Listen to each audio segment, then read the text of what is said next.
Doet ik graag de lach weer eens vleg, maar het moeske heel grapperig. Wist ik even net wat ik zeg, de roen een beer op Skiermond zeg. Beer boeloe, boeloe de beer. Wat oh wat, beleven we deze keer.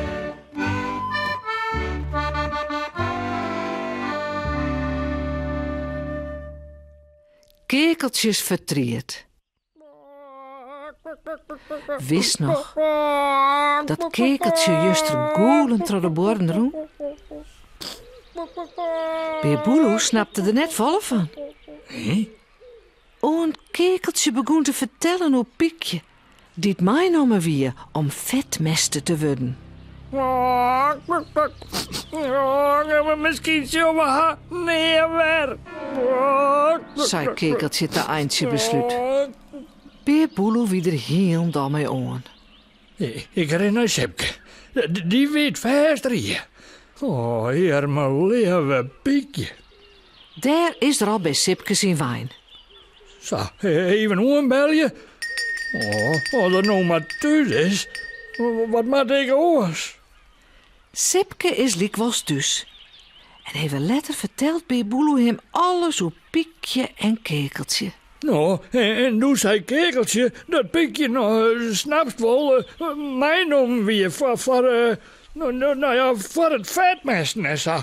En Kekeltje denkt dat ze haar neerwasje zullen, bedoel ik. Oh, is net verschrikkelijk. Nou, en toen kwam het... Dat liep nergens op. Sipke liet Beer Boeloe net eens uitpraten. Als dat weer is, ging ik er nou op aan. Ze kunnen Piekje net samen meenemen. Zei het beslist? Nee, Zei Beer Boeloe, nou ek heel flink. nee, ik dacht wel dat je hier op witte soort Sepke. En ik geef mij die mee, hè. Als ze een skofke roen hebben, komen ze bij een grut stek maar stiekeltriet erop. Oh, dit zal het wezen. Oh, wat een heeg stek. En al dat stiekeltriet. Oh, het lijkt het wel een fezenis. Zei Sipke, die het onder de indruk is. Ja, een Piekje daarop te sluiten. Ze rennen om het stek heen en sjuggen een door aan het eind van het paad. Zo, Sepke, daar moeten wij wezen. Wacht je, ik zorg eerst even, want er ik hier niet. Beer Boeloe sjucht terug het rutje van het door. Zoek toch wat, Beer Boeloe? Zit daarin?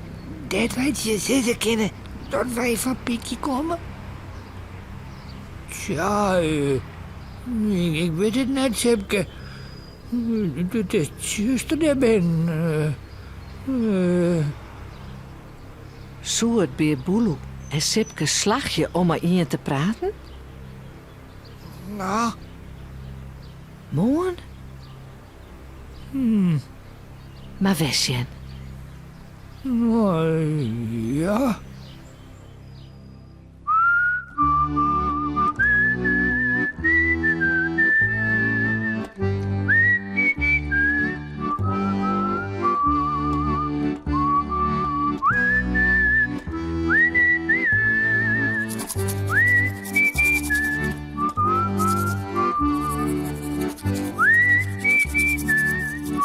En vooral lekker sliepen.